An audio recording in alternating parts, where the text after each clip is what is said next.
السلام علیکم. تحفہ عالی صلوات اللہ علیہ مدد تعلیمات اسلامی آفیشیل یوٹیوب چینل پر آپ سن رہے ہیں واقعات سرزمین کربلا کا 11واں ایپیسوڈ.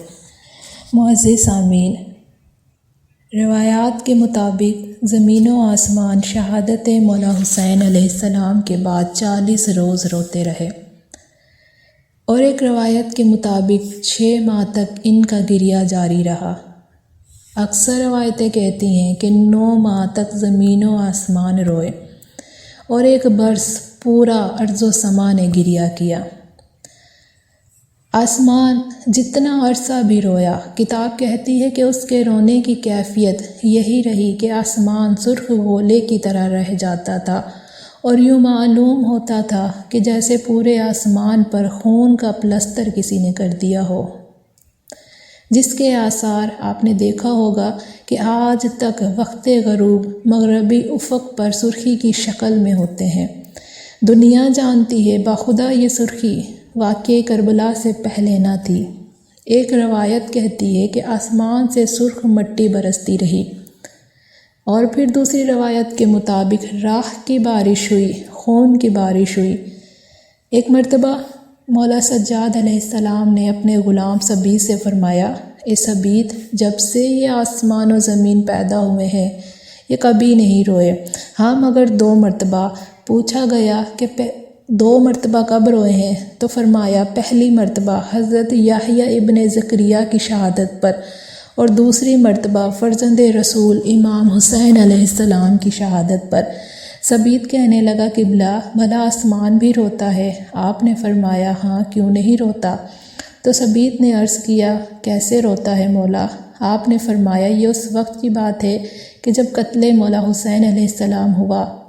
تو مولا سجاد علیہ السلام نے منظر کشی کی ہے، بتایا ہے. مولا فرماتے ہیں کہ جب کوئی کپڑا اس وقت دھوپ پر رکھا جاتا تھا تو کپڑے پر خون کے چھوٹے چھوٹے قطرے پڑ جاتے تھے.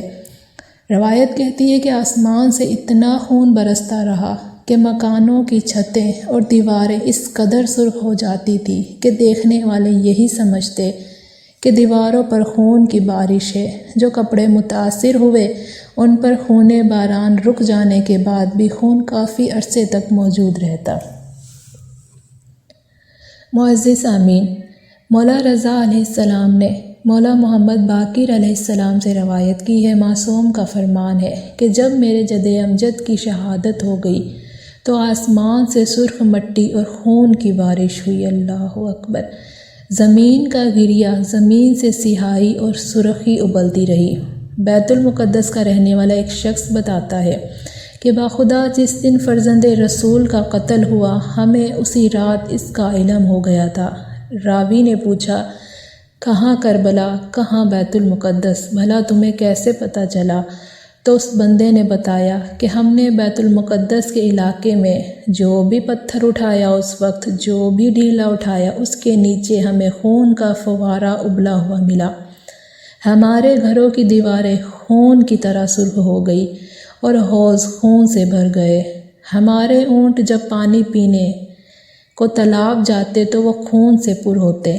رات کو ہم نے ایک خاطف غیبی کی آواز سنی، واللہ بخدا وہ کہہ رہا تھا کہ جن لوگوں نے حسین علیہ السلام کو شہید کیا، جن لوگوں نے ناحق قتل حسین کیا، وہ لوگ قیامت کے دن آیا جد حسین سے شفاعت کی امید رکھ سکتے ہیں؟ باخدا ایسا ہرگز نہیں ہو سکتا. تمہیں کبھی بھی سرور انبیاء اور حضرت ابو تراب علیہ السلام کی شفاعت نصیب نہ ہوگی. اللہم لعن قتلۃ امام حسین علیہ السلام. اللہم عجل ولیک الفرج بحق شہداء کربلا و اسیران کوفہ و شام.